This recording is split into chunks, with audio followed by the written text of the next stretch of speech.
decir a estas montañas, más allá de lo que les explica el sol.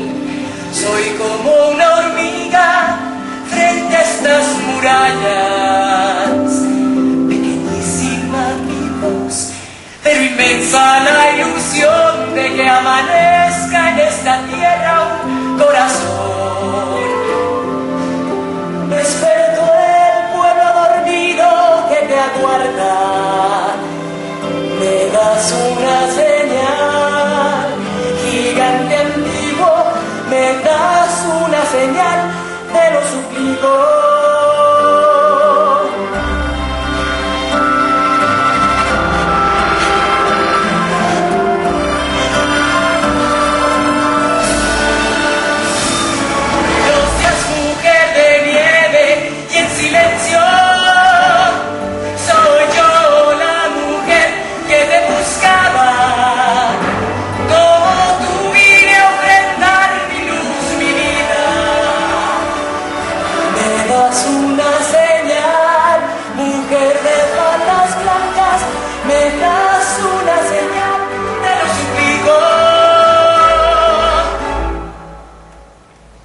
Me das una señal.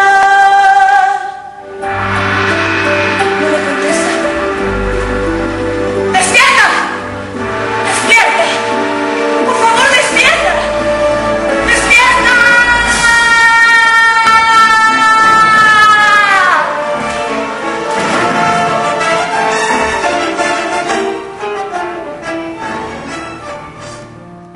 No puede ser.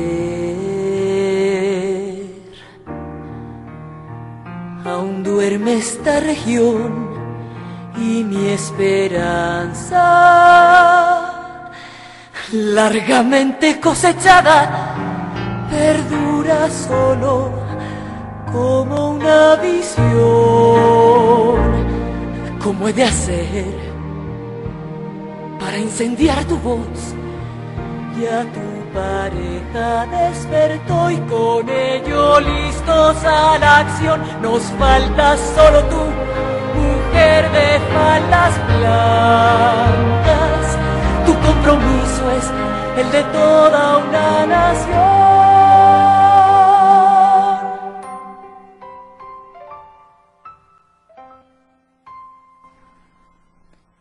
Un valiente sacrificio, nueva luz generará,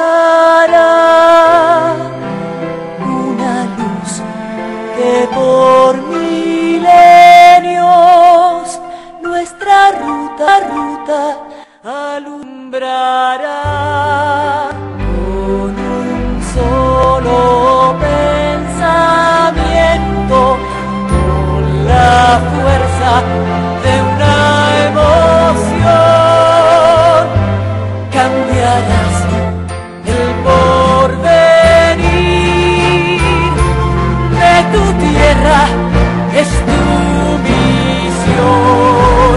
Y a la luz de este sentimiento, tuyo fuego te ha de incendiar. Será claro nuestro fin, la conciencia va a despertar. Con un solo pensamiento, con la fuerza de una emoción, cambiarás el porvenir de tu tierra, es tu misión. Y sumando los pensamientos de las almas de esta región, es posible hacer el intento y transformar nuestra creación.